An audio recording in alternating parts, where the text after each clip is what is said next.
Every month we start a new series, and during July, we're really going to be looking at who we are and our internal relationship with Spirit a little bit.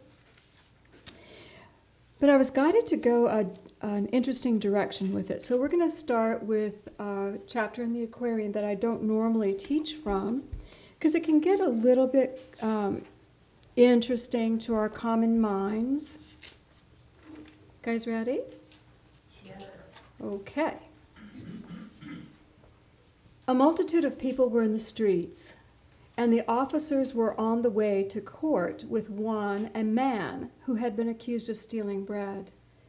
In a little while the man was brought before the judge, and Jesus and the 12 were there. The man showed in his face and hands hard lines of toil and want. A woman richly clad, the accuser of the man, stood forth and said, "I caught this man myself. I know him well, for yesterday he came and he begged for bread. And when I drove him from my door, he should have known I would not harbor a man like him. But then today he came and took the bread. He is a thief, and I demand he be sent to jail." And the servants also testified against the man, and he was judged a thief, and the officers were leading him away. And Jesus said, "You officers and judge, be not in haste to lead this man away. Is this a land of justice and of right? Can you accuse and sentence men to punishment for any crime until they testify themselves? The Roman law will not permit such travesty on right, and I demand you permit this man to speak." And then the judge recalled the man and said, "If you have anything to say, please do." And in tears the man stood forth and said, "I have a wife and little ones, and they are perishing for bread. I have told my story often and begged for bread, but none would hear. This morning when I left my cheerless hut in search for work, my children cried for bread, and I resolved to feed them or to die.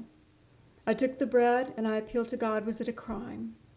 The woman snatched the loaf away and threw it to her dogs, and then called the officers, and I am here.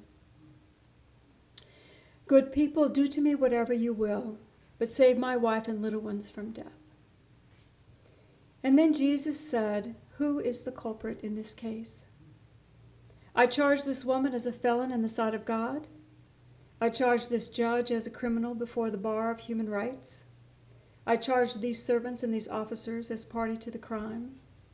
I charge the people of Capernaum with cruelty and theft, because they heeded not the cries of poverty and want, and have withheld from the helpless ones that which is theirs by every law of right.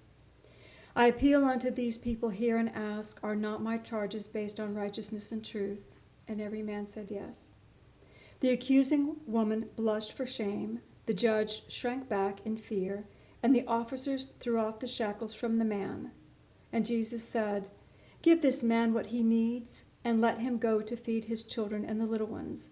And the people gave abundantly, and the man went on his way. I'll go ahead and finish it.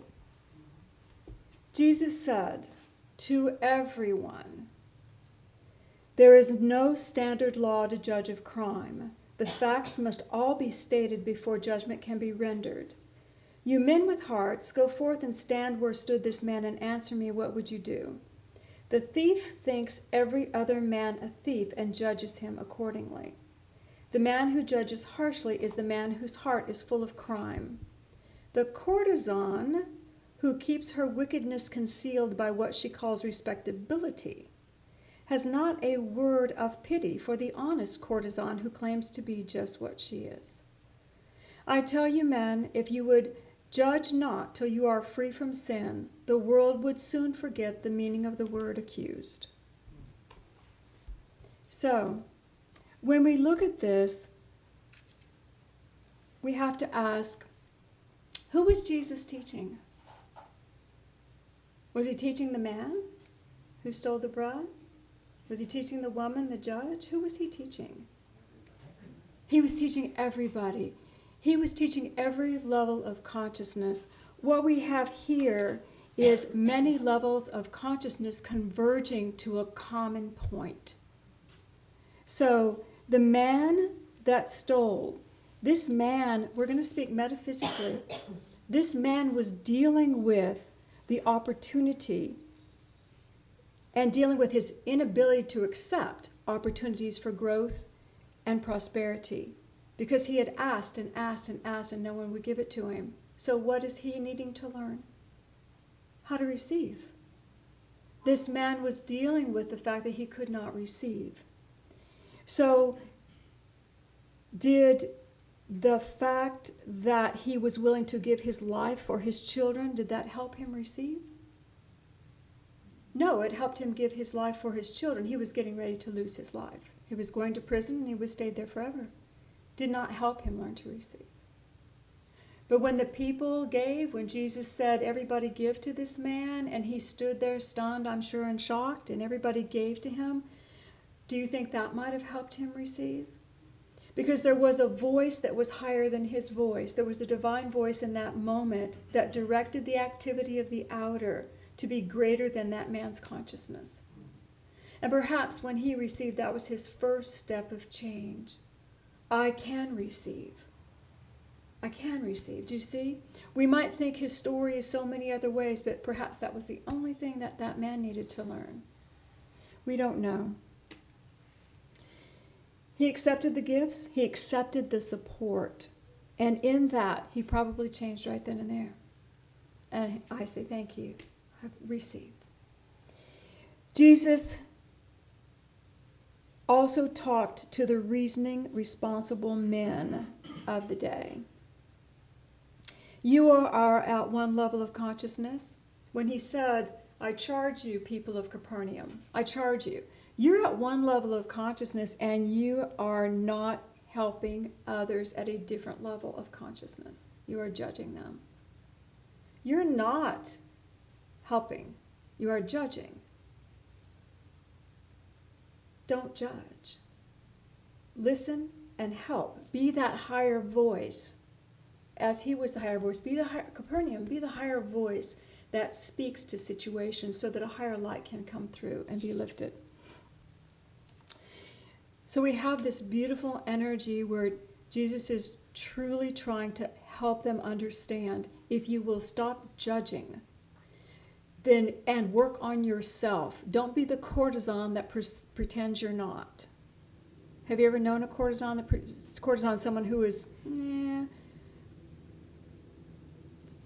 free with their affections and judges others who are openly free with their affections. Do you see? We've all known people that play the double game. They judge what they are actually experiencing. And he's saying, stop. Own what you're doing. Learn what you're learning. And be kind. And don't judge. That is the key. All right.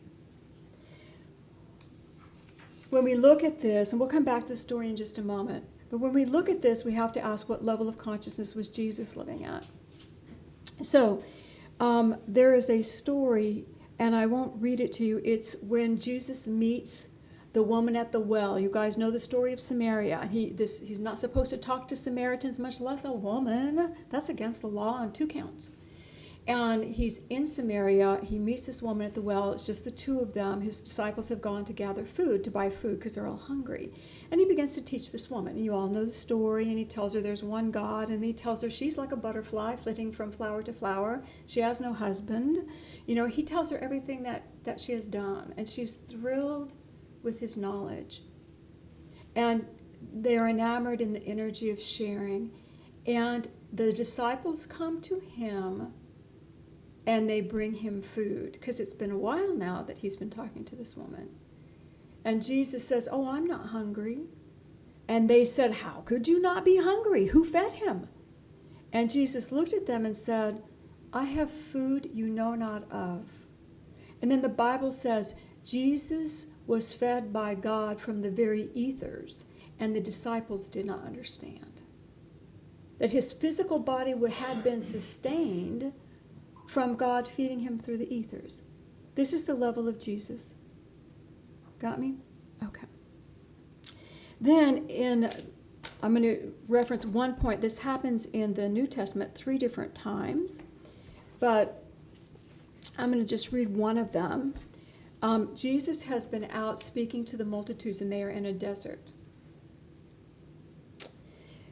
And it's getting late.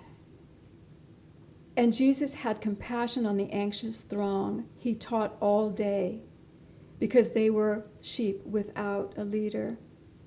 As night came on, Thomas said, "Lord, we're in a desert. The people have no food to eat. They are faint from lack of food. What shall we do?" And Jesus said, "Go feed them."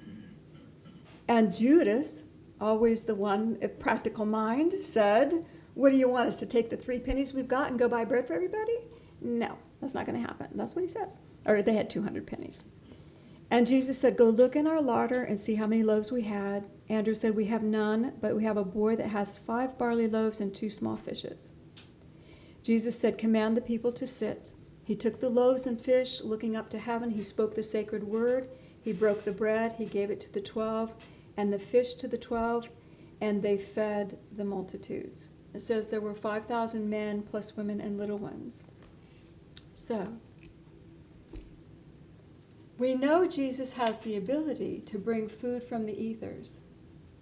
He did not say, "Everyone sit down and God will feed you from the ethers. Sit down and breathe in the food of God." Why did he not say that? That was not their level of consciousness. And he fed everybody at their level of consciousness. So he took the very same energy that would have fed them from the ethers and put it into the fishes and the loaves and began to multiply it and began to give them food they could see and understand. And they could receive it and they could take it in. Is it any less wonderful to feed it one way or the other? It's both wonderful. But Jesus fed where they could see, and Jesus fed in a way they could receive. You guys hearing me? He fed in a way that they could receive. They recognized that food. And for many of them, the multiplication of the fishes and the loaves may be the only thing they remember from that message. All him teaching all day long. Like that's a topper. I'm going to remember that. I'm going to forget everything else, but I remember that. And later he actually says, "You guys are following me for food. Come on." Create your own food. So, but I want you to hear he fed them at their level of consciousness. Okay? Jesus loves all levels of consciousness, but he stays in his own when he serves. He did not drop to theirs. Because if he had dropped to theirs, how powerful could he have been? He would have been hungry with the rest of them. He stayed in his level of consciousness. We are all children of God, and we are all learning. Now, going back to our first story of the hungry man and his hungry family. In the hungry man story, Jesus was there to teach the people. Everyone in that event was perfectly matched in consciousness for the event to occur. The woman, the judge, the thief, the officers, everybody was matched in consciousness. They all played into each other's beliefs. The woman had a fear of being taken from. Someone took from her. The judge saw only the law and had no mercy or heart. Jesus showed him the law of good and right with no mercy or heart. Gave that back to him. The man could not receive, which we've talked about before. Every one of them was connected in such a way that it was the perfect balance of consciousness. Are you aware of how we look to people to play out their role for us to learn our lessons? We look for the one that will be unkind to us. We look for the one that will shake us. We look to the one that will bless us. We look to people that will help us continue our safety or help us grow. And that's a choice that we make. If you want to continue where you are, you will surround yourself with people that continue to support your belief systems. If you want to grow, you will choose other patterns. But everybody fits like a glove. Jesus brought the divine light of God's truth to reveal a path of goodness. As this scenario is playing out and they're fitting like a glove, Jesus brought the divine light of truth to come in and say, "Okay, guys, understand, everybody's doing their thing. Let's pop it open and let's look at the truth. God's truth, God's love, God's light. There is another way. Change. There's another way. Do you see, just by taking that beautiful light of God and opening it up? So he didn't walk by. He didn't search it out either. He didn't say, hey guys, let's find a problem in the city today. I want to do a demonstration. He didn't say that. It was on his path. He was walking. And you know, metaphysically, what we teach and what we say in all the metaphysical kingdom is, if it's on your path, deal with it. It's been brought for a reason. If it's on your path, there's something in you that either will heal or bless or be healed by, or do you know what I'm saying? There's a reason. Deal with it. Bring in the light that you have. We don't have to search out problems. Bring in the light you have and try to find the path of God. Try to see with God eyes an alternative, good. God path is the good path. It's light, love, expansion. That is always God path. So, see God and hold the frequency of that. All right, I want to share another scripture with you. You guys doing okay? All right. This is chapter 116. All right. Peter's asking, oh, would you explain to us the meaning of all your parables? Why are you always talking in parables, Jesus? Why don't you just talk straight up, tell us what's happening, and why parables? And you know, Jesus always said, I talk in parables so that every man can get something at their level of consciousness. So he would tell a parable, and it didn't matter. The thief would have gotten something, the priest would have gotten something, the woman would have gotten something if he had stood and told a parable. You see? Everybody gets something out of that. But now Jesus is talking to the disciples, Peter. Our Peter. We love Peter. God's kingdom is a duality. It has an outer and an inner form. As seen by man, it is composed of men who make confession in the name of the Christ. For various reasons, various people crowd this outer kingdom of our God. The inner kingdom is the kingdom of the soul, the kingdom of the pure in heart. The outer kingdom I may well explain in parables, but I'm going to give you an example instead, he says. I have seen you guys cast out a great net into the sea when you're fishing. And when you haul it in, it was full of every kind of fish, some good, some bad, some great, some small. And I have seen you save the good and throw the bad away.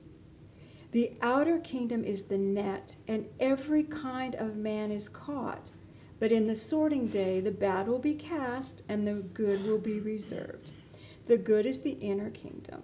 And there are many, many parables about this outer kingdom and inner kingdom. When I teach this metaphysically in our seminary, we really go to great lengths to understand that the outer kingdom is everybody who is trying on the ideas of the Christ consciousness. They're trying on whatever religion they're choosing, and we believe Christ is in every single person, doesn't matter your faith.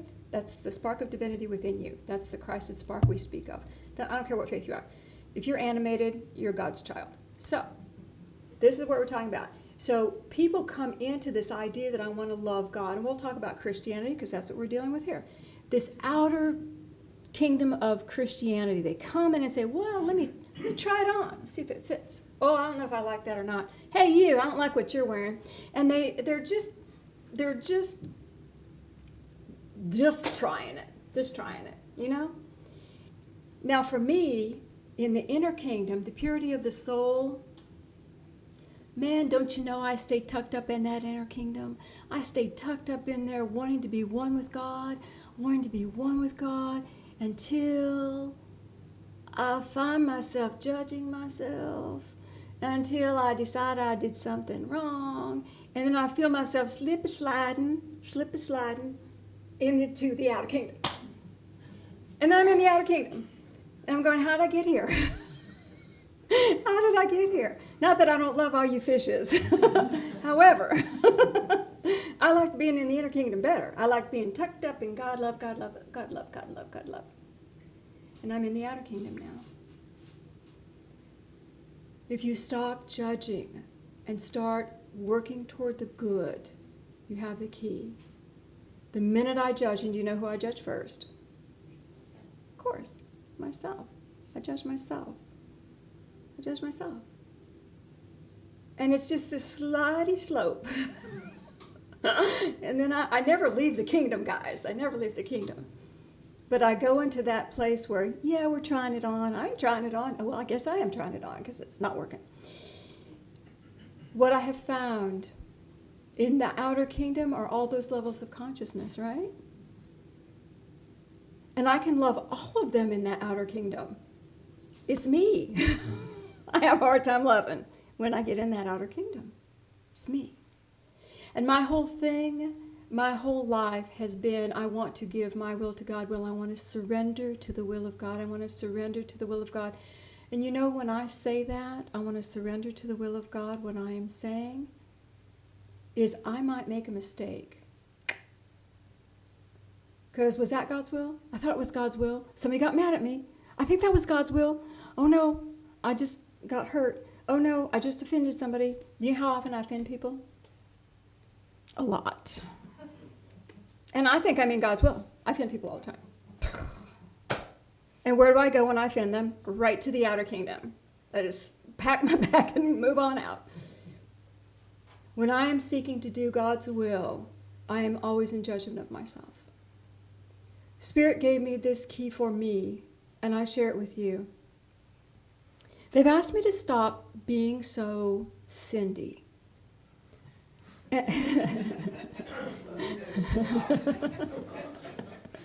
And they've asked me to say this. Cindy, instead of saying, thy will, thy will, thy will be done, say, I choose God. I choose God. And if I say I choose God, then I'm going to choose God in all the activity of all my family. I'm going to choose God in my world. I'm going to see God in everything around me. I'm going to see and feel, no matter what I do, I still choose God. And I may stay on the edge between the inner and outer, but I'm choosing God, which keeps me in the inner. Do you know what I'm saying?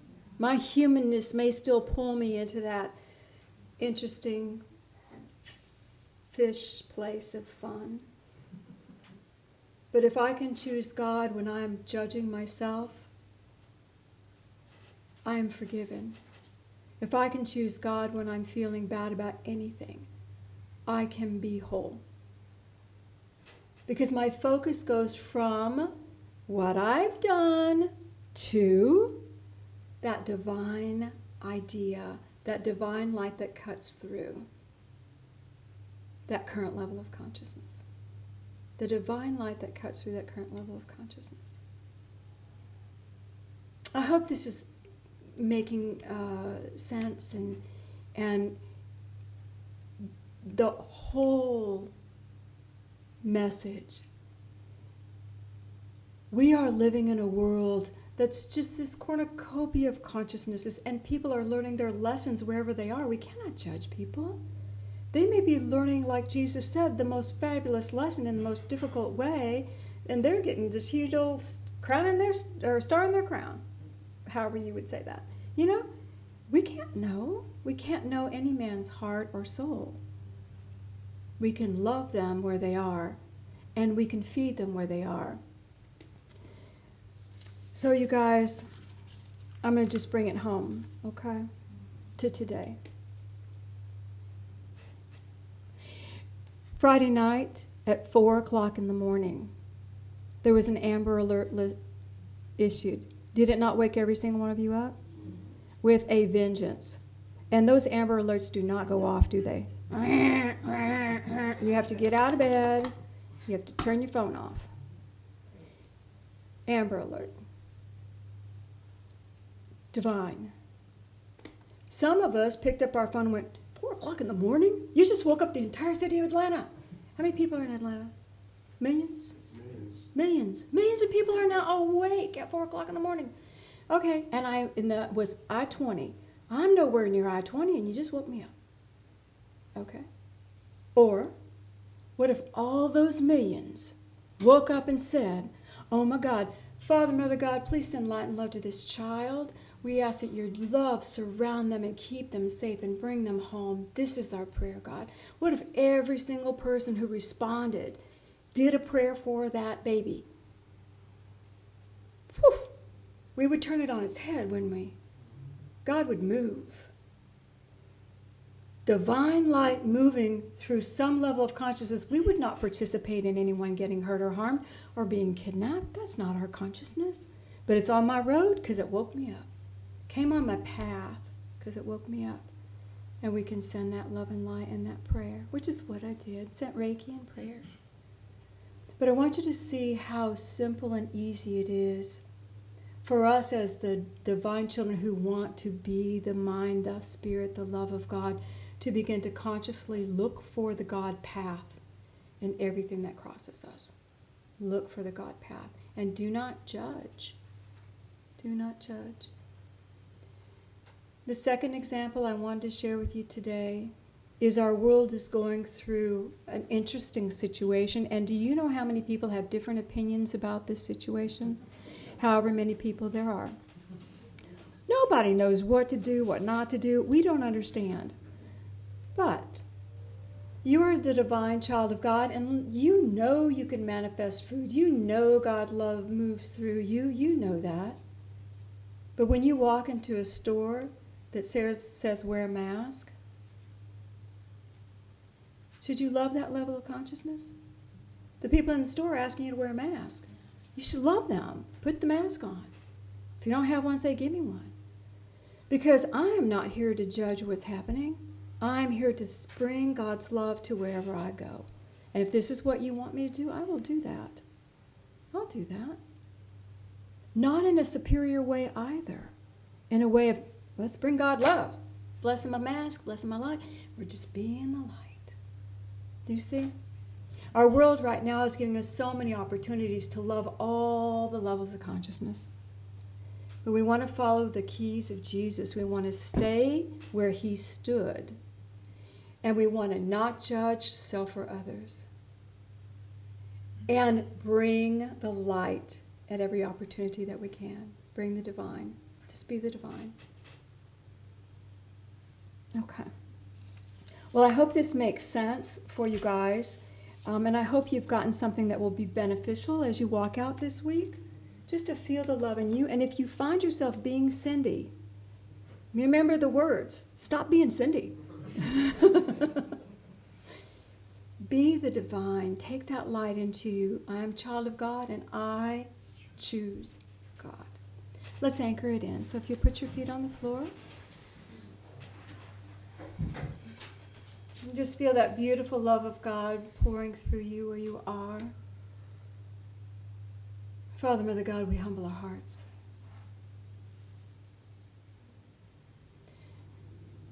We claim our sonship and our daughtership in this moment. And we ask that your light just begin to feed us. Father, lift us up.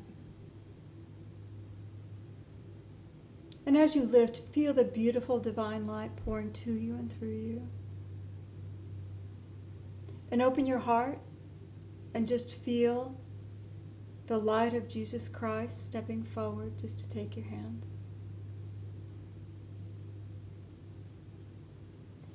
Everywhere I have walked, you will walk in greater. His words to us. But you will not walk alone.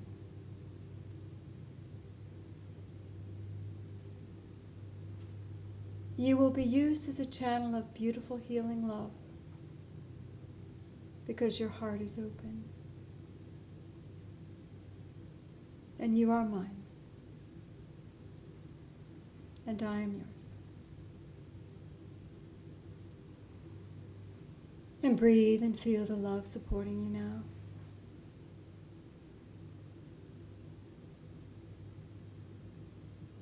There is only love.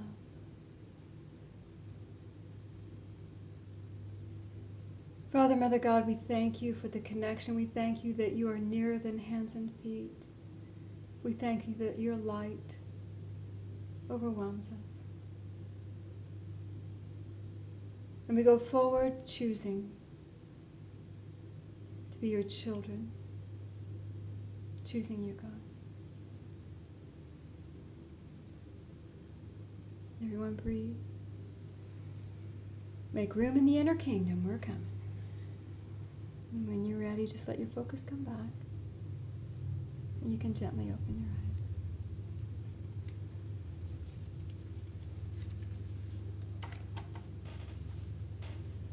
I can't wait to see what's going to come before us this week. That's going to be amazing. All right, well, as we're closing the service, this is the time when Cheryl is going to come up and lead us in our offering. And I just want to say this to everybody, you guys out in cyberspace. Thank you. You guys are keeping us going. You know, there's so few that come in embodiment, physicality. But the offerings that we've received and from all you guys, and it's keeping us going, and we're just so very, very grateful that this church is being supported, that we can pay our bills and pay our peoples and take no thought. We're taking no thought, and you guys are the channel of God's blessing for us, and I'm just saying thank you so much. Know how much you are loved.